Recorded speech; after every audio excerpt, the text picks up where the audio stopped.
just for your lapel there. Yeah, sure. Do you want one as well? Get mic'd up. You good? Okay. Yeah. Anybody else? We're good?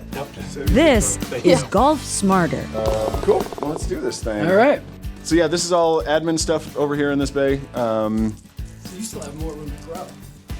So actually, as of very recently, we just signed a lease for the whole building. So I'll take you in there. It's like a giant ballroom. We're going to be able to turn it into a big putting studio. Yeah, let's see if it's open right now. Oh, you're kidding. No, I mean, how cool is this? This whole thing's going to be able to be, retail, giant putting green, all the fitting equipment, all the everything, state of the art, and So it'll be an outlet.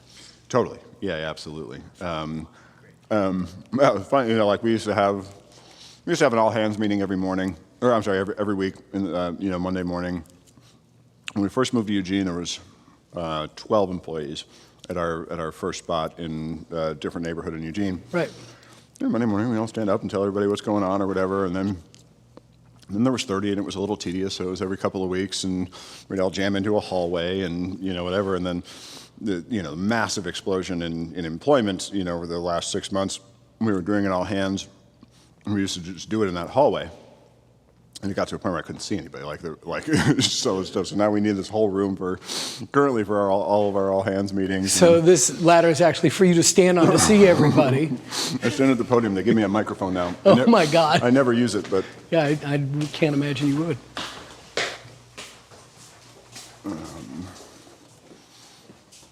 but yeah. So wait, is this your new secret weapon putter that you're designing? That's what I thought. This is Gavin handles maintenance for the whole Good to building. meet you, Gavin. Fred Greene. Nice to meet you. Good to meet you too. Fred and Xeve, who's Hello, been sir. using our Pleasure putter to meet since you, he was. sir. Hello. Yes, sir. Gavin and I have actually known each other for close to 15 years, 12, 13, 15 years now. I have another business. I own a bar in Eugene that's like a pinball arcade. And what's that? You still have it. I do, unfortunately. You want to buy it? Not looking for that market. And Gavin, in addition to being probably the best pinball player you've ever met in your life, also used to work on them.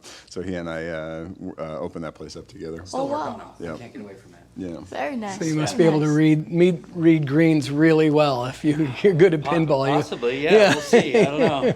It's all English and spin. It's Yeah, the same exactly. thing. If greens had schematics, then yes.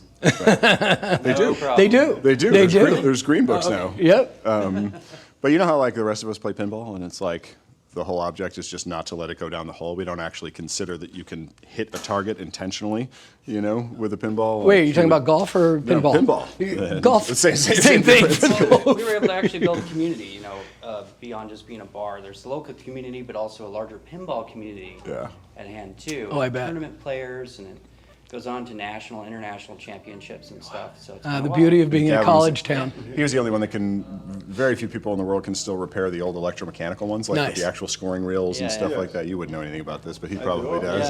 Yeah, And, yeah. and yeah, exactly. yeah. So we have all those games still, and consequently, people come from all over the country to check them out and everything. So. Yeah, a lot of fun. Sweet. Cool. It's great to In meet you. there Gavin. is just more office space. That's where the whole customer service team, all the remote fitters, all the folks that face-to-face deal with the company are all stacked up in there for now. But yeah, we're going to start building out this whole hallway and stuff with offices, and we just signed included rights to that lot over there. So with the What's growth the plan, idea? at some point we'll start building Construction? About a year, we'll start building a new building. And Okay. So a lot of people I saw on the Live Tour and PGA, they're all using L.A.B golf now. Tons, dude. We had 16 putters in play at the the senior U.S. Open. Please meet Fred Greene and Xeve Perez. Pleasure Do you to meet remember? you. Sebby. Yeah, she's made plenty of your putters. She's been with us since Reno. She's been with us since nice. since we're. Like 5 years ago. Yeah. And you got taller. Yes, ma'am. Wow, nice to meet you. Yes, finally, finally. Yeah. How are you doing? Oh, wonderful. Excited to be out here. It's awesome. He just played in a tournament up at. Oh, okay. You're clear now. I can go. He just played in a tournament up in. Fred Greene. Nice to meet you. I've shrunk. Jess has been, yeah, she's been with us forever. When, we were struggling to kind of figure out how it was all going to work in Reno and everything, and ultimately, Jess at 21 years old got a call being like, "Hey, so would you mind running the company?" And she was like, "Okay." So I mean, she really What's that kept mean? everything moving for a while down there in Reno. And, Congratulations, man. yeah. Thank you. You were on before or after Kevin? Kevin hired you. Kevin hired me. Right. And Okay. I was 20 years old. Right. 20 years old. Yeah, Well, get your I story started straight. at 19. Yeah. Unbelievable. On camera. Now she's got 50 people working for her. Great to meet you. Thank you, ma'am.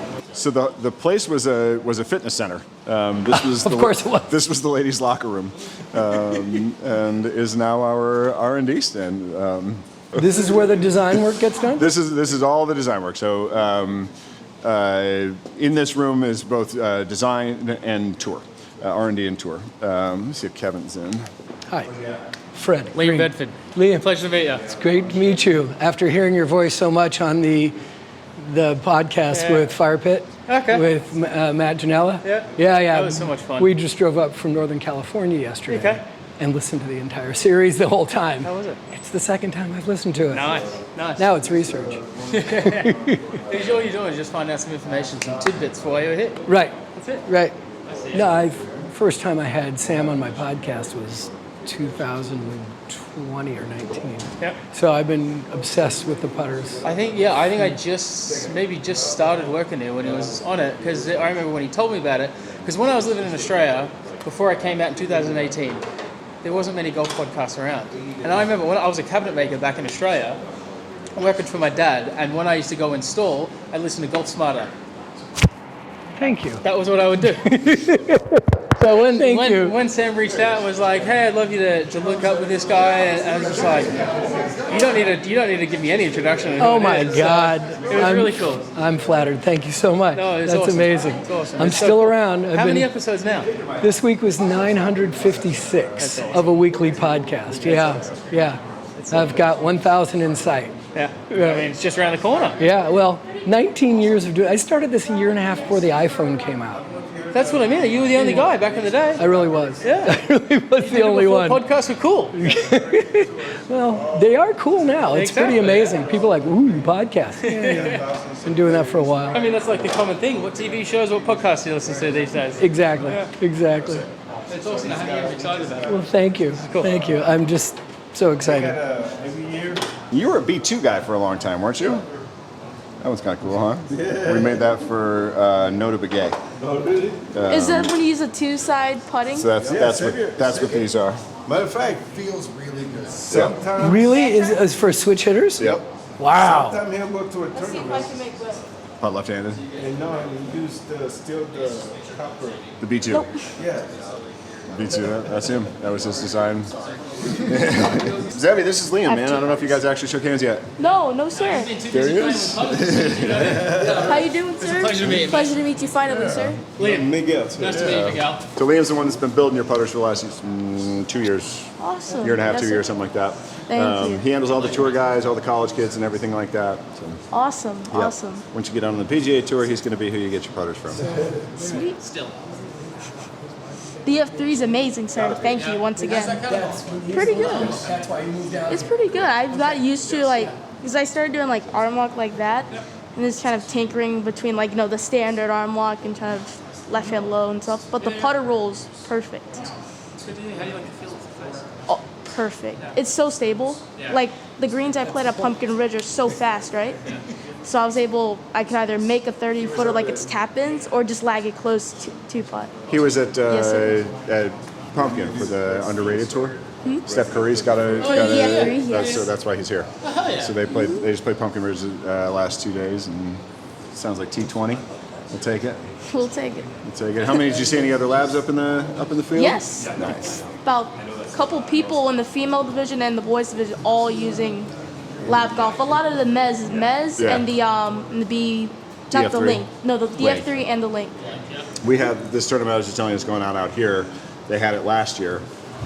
There was one kid that had one, and then I don't know. Did you see any of the warm up this morning or whatever? There's at least 15, A lot. if not more. I mean, so Like we four. get a lot of players these days like, oh, well, you guys are blowing up. This is so much great. It's like, it's so cool to see guys using it in the field. Like, to me, it's not even the guys in the field that are using it these days. It's the pro-ams. Right. When I first started going out there, we had 0 putters ever in a pro-am. Like, the first season, I think I saw 2 putters. And every time I saw one, I go up to shake it.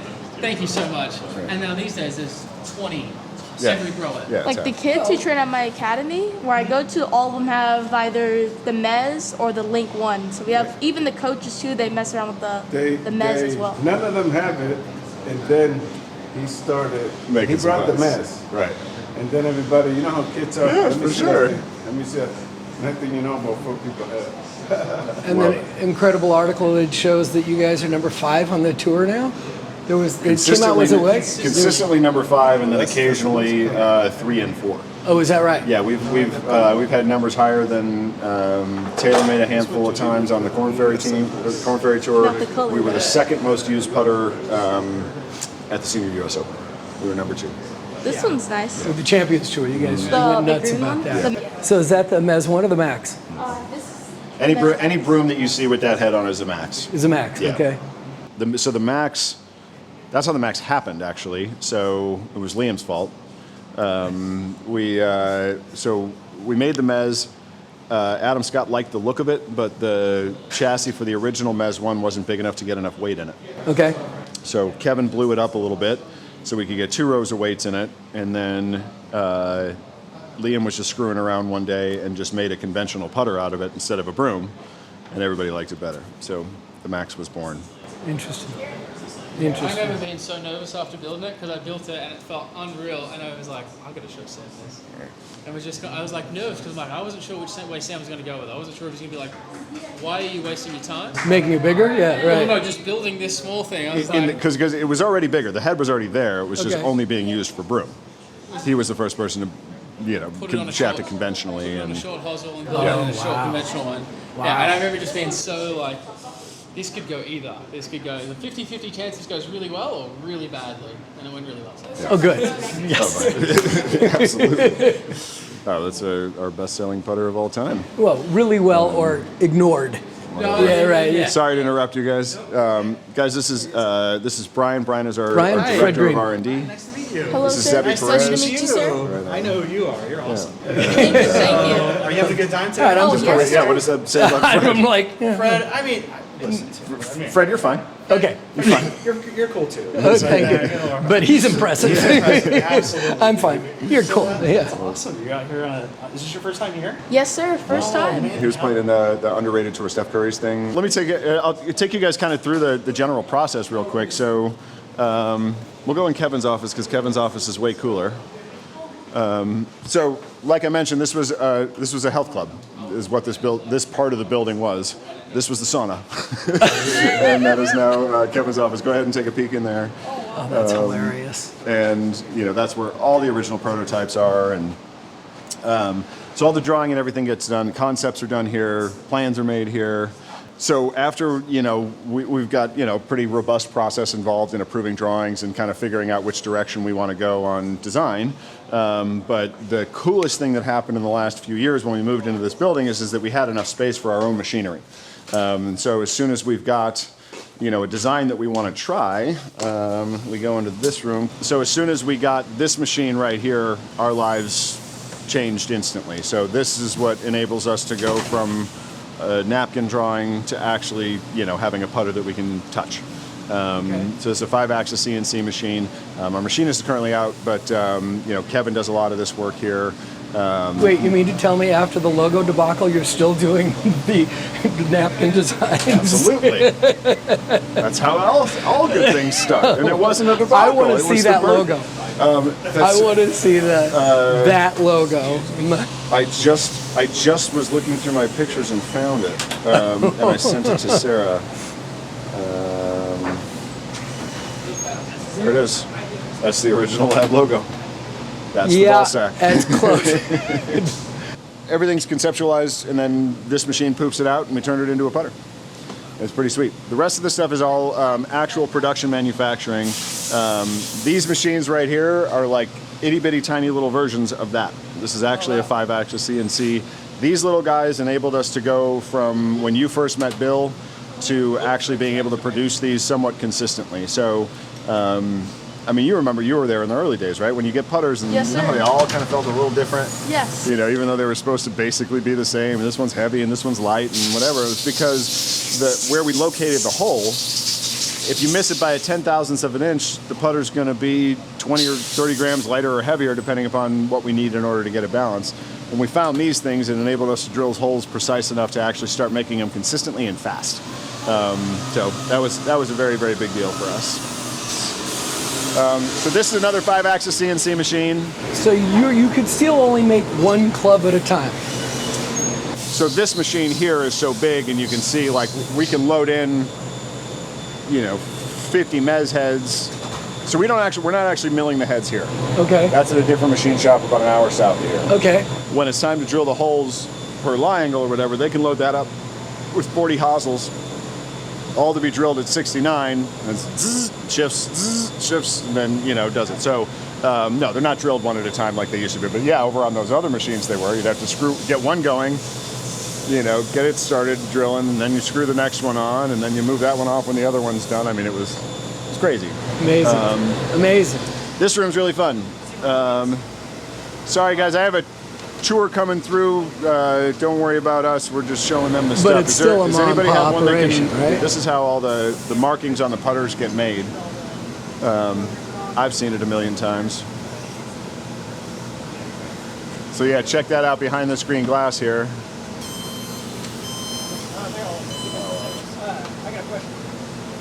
And that's it. That's how we do all the markings. It's not paint fill. It's not milled on there. It's literally burnt with a laser beam. Okay, that's what I loved when I saw the broomstick. I saw a little broomstick on so there. look, so that was just a blank head a second ago, and then it just burns that right okay. on. And you get so many different options now Totally. of... This piece is cool. I like this one here. Are you about to burn these? They're very present. Oh, okay.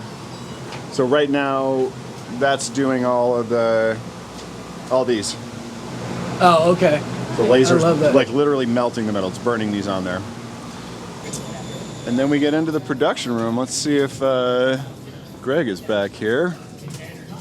Greg controls the flow of this entire floor. So every single order that comes in, there's different ones that need to get made at different times, different speeds with different builders and all that kind of stuff. So he manages everything down here. What sucks about that is that he spends so much time figuring out who should build what that he doesn't get to build anymore, despite being definitely the best builder in the building. And what was your background? Where did you come from? Well, this is great. Retired prison guard. Oh, is that right? So you weren't running factories, you were running, stuff. Yeah. There's a new movie coming out. I just saw a preview of it called Sing Sing. It takes place at Sing Sing, and it's about the RTA, which is the rehabilitation through the arts. Phenomenal. Don't miss That it. was pretty much what he did. He was all about arts. He was constantly working with the inmates and drawing pictures and Rehabilitating. yeah. Doing- Teach some languages. Right. We had So like acting. Take two. there was some untraining that had to happen. Like for instance, when some of the guys wouldn't build putters properly, he would beat them. So we had some HR complaints about that. So how did you find your way to this? After I was, Well, you were retired. yeah, I was forced to medically retire and moved Okay. up to Reno. And was working in a casino as doing liquor control, and was just bored to death with it. And scrolling through Craigslist job listings and Really? saw an ad for a club builder, and so And were you a golfer? I've golfed my entire life, just not. I'm nowhere near avid or any good. But you've been playing your whole life. Yeah, not a. And were you a club geek or No. just No, I played have- golf and didn't get it? My clubs are Big Bertha's from early 2000s. Oh wow. Sam? I'm. He knows he can have whatever he wants. He puts. I don't get out there enough. I literally maybe play 3 times a year. So Most golf instructors are the same thing now. I enjoy it when I do get out there. It's just time consuming and I'm kind of busy. He's also like ridiculously clutch. When he does get out and play, like we do these company scrambles, we had a putting contest. The dude has an uncanny ability to show up, and I assume you probably don't play as much because then your odds are going to get reduced as far how often you can show up as clutch. But yeah, Greg's a man. He runs the whole show down here, and It's great to meet you. Pleasure to meet Congratulations. you, sir. Nice to meet you too. right on. Keep doing what you're doing. Yes, sir. Let's keep at it. Yeah, Greg's a man. Yeah. I mean, who's gonna fuck with him? he literally was like hired to do a half a. He was a part-time employee. He just wanted to come in and shaft some putters, and then now runs the show. So yeah, so every putter ends up with a build sheet. So the order comes in.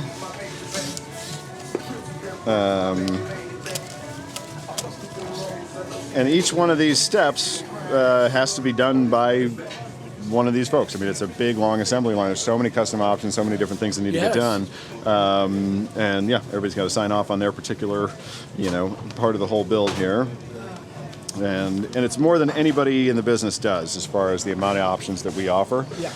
And lately, we're doing a pretty bang-up job of getting it right every time. And so then let me ask you this. I'm looking at the DF3 heads here, the bottoms of them, and it looks like the holes are all in the same place. Yep.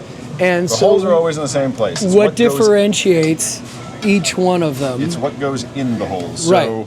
So depending upon the lie, the length, the grip, the amount of shaft length, arm lock, broomstick, all these things, they're all going to take different configurations. This one you can tell by the number of holes. These are all either broomsticks or arm locks because they got twice as many holes in them as the other one because we need the extra room to get more weight in there. Okay.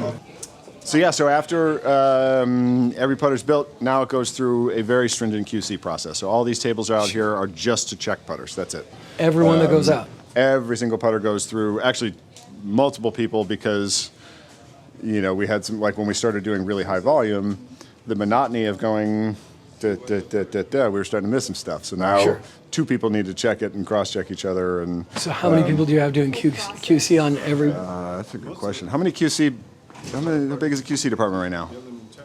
I would say about 12. About 12 folks doing it. And each putter sees how many people? Not all 12. No, each putter does not see 12 QC people. It will see 2. It will see 2. Okay, so check, recheck. Correct. Just to make sure you got 2 eyes on it. But yeah, Sure. I mean, there's a million different data points on each one. This one's pretty chill. This is a wholesale stock putter that still has, X number of, data points that need to get checked. This is where it gets screwy too. There's so many sight lines and everything. Yeah, the sight lines. It's unbelievable. They need to make the sure choices. that the one that they picked is the one that's actually on it. It's a huge, huge process, and that's why they're so expensive. Just on straight labor of a putter, I would have to assume we need 6-7 times the labor force to produce the same number of putters as a competitor. It's a huge thing, and consequently, we just have to run the business a little different. We can't pay tour players millions of dollars. We can't pay them anything. We need that to. And that's okay because they don't pay for putters anyway. Right. So, but if they use it, that's an even bigger endorsement if you're not paying for them. I would think that if they're using it without being paid, that's a greater endorsement than. It is. Except that it's relative to the total size of the golf community. Yeah. It's a pretty small number of people that notice. Your people notice. Golf WRX people notice. My Golf Spy people notice. But the general golfing population at large is ready for, John Rahm to say, "Hey, look at my new L.A.B putters," something like that, and it's just not going to happen. It's And not for a something couple we weeks, can I was do. going, and even Phil Mickelson's using it. And then Right. now I don't even say that anymore. It's like after his couple of his performances, we'll talk about Will Zalatoris. Yeah. I spoke with him. How did that about 2 come weeks about? ago. How did it happen? How did it Phil? happen that he went because he was always that Tinker. blade. Oh yeah, he always uses the Always blade. had a He's always blade. looking for an edge. I mean, he's used some funny putters over the years. He used the original Scotty Cameron Futura. Remember the huge thing with the holes down that striped? Yeah, he used to use one of those in 2002. Actually, made one of the greatest putts I've ever seen. He made one from the very front left of the number 2 green at Augusta to the all the way back right flagged. Like a 90-foot putt that broke about 60 feet. As good as they are, that's luck. Of course. As good as they are. Most of the time, he uses a little 8802 style blade, and but he golfs with one of the Ducks kids. Oh, really? And then 2 other guys at his place in San Diego, and those 2 guys had been using the big one. He apparently has been giving them shit for using the big one for 3 years. Then they both got DF3s. And he's like, let me try that. He putted one round right-handed, one-handed with one of theirs. Wow. And then got in touch with the Ducks kid. The Ducks kid called Liam. Liam called me. And we had for like 3 exchanges, it was like Phil to Matt, Matt to Liam, Liam to me to Liam, Liam to Matt, Matt to Phil. And I'm like, can somebody please just give me his number? Yeah, right. So yeah, we talked, and he's great. We've spent some time. I went down to his place in San Diego and worked on him some more, and he is so smart. I mean, he is the most intelligent golfer that's ever lived. I mean, it's just Really? it's not close.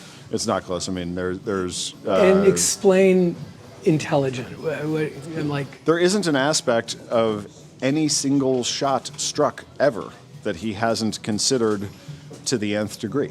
What's a good example?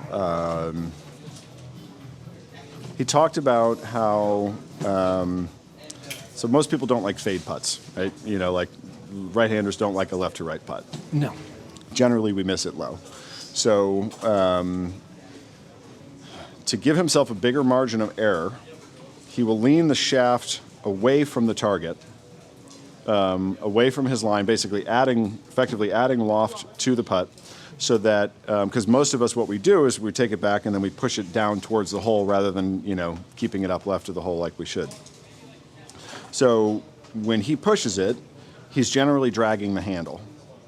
So if he's takes it back and has that impulse that we all have to kind of push it at the hole, he drags the handle, and because he had the shaft leaning back, now he's de-lofted the putter so it comes off hotter on the tighter line. And then if he doesn't do that, the extra loft slowed it down so that it, gets the top side of the break or the bottom side of the break. And he just gives himself, what a crazy thing to consider. Yeah. And It's also experience. And we actually the first time we got to talking was talking about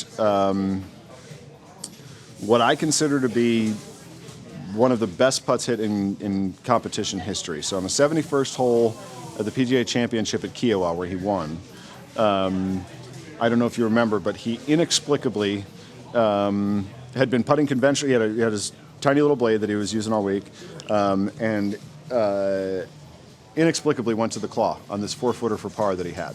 And, the announcers are like, oh, he must have been nervous and thought it was going to be the yips or this or that. And I knew different. I knew that wasn't the reason. And then a couple years later, I was out in Chicago at the L.A.B event, and he was talking with Eugenio Chikara, and I was just kind of listening in. And he brought that putt up. And he saw me kind of perk up and listen. Right, He's like, you know that putt, huh? I was like, I definitely know that putt. And the reasoning was that the ball had come to rest in like a tiny little depression. Oh. And when he grips it with the claw, the putter has more loft on it at impact. And so he utilized the claw to get it to rise up out of that tiny little depression, rather than if it had hit it, could have squirted in any different direction or whatever. And to have the presence of mind, the rest of the world in that position, with a 4-footer to, maintain a 1-shot lead going into the last hole of a major championship, it's just like, don't screw up, don't screw up, don't screw up, don't screw up. Exactly. That's what I'm thinking. Right. And he's thinking like, that ball's in a little hole. I wonder how I can deal with that. I mean, just the presence of mind and the understanding of what it is, that is happening in a given moment, how to make that putt. I mean, it's just mind-blowing. Amazing. Just totally mind-blowing. Amazing. So, yeah, and then this is, final Wait, stop these are here. arm locks, right? Counterbalanced. So this is a putter that's, kind of gripped like that. I've not seen it. I would think a like grip the that whole side would be. Jailbird madness, those were all like Ricky Fowler and Wyndham. They were all using this exact grip, 17-inch grip. They grip it down just a little weight above the hands. In theory, sort of lowers the axis point. Okay. It's a nice feel. I like it. Interesting. I don't love it, but I like it. I don't love it with that much onset as on the DF3, but they're good. Yes. So we did a big loop, if you're able to tell. That was the R&D space. But yeah, once they're all bagged and tagged and we know where they're going, then we go to shipping. then we get ready to ship them. This is just all raw materials in here: grips, shafts, head covers, all that stuff. And we actually have another, I think, 10,000 feet somewhere off-site to store everything. And you don't think about it, but somebody's got to do the inventory. 50,000 head covers takes up a lot of room. Yes, it does. They're thick. Yeah. But yeah, then they get, or even just boxes. It's something we never really considered, that an empty box takes up space. So then, and this is the shipping department here, which already needs to expand. I think that probably have to go that way. And do we know how many shipping a week right now? Our best month ever, we shipped a little over 15,000 putters. Wow. Yep. And what month was that? Was that the month Couple months after ago. Lucas? No, this year. Really? Yeah. No, it's been exponential since Lucas. When we had our first podcast, yeah, we were stoked if we shipped 300 putters in a month. Yeah. Yeah, absolutely. Amazing. I want you to meet Adam. Adam will remember. Adam, do you remember shipping putters to a young Xeve Perez? Hello, sir. Oh my God. Perez.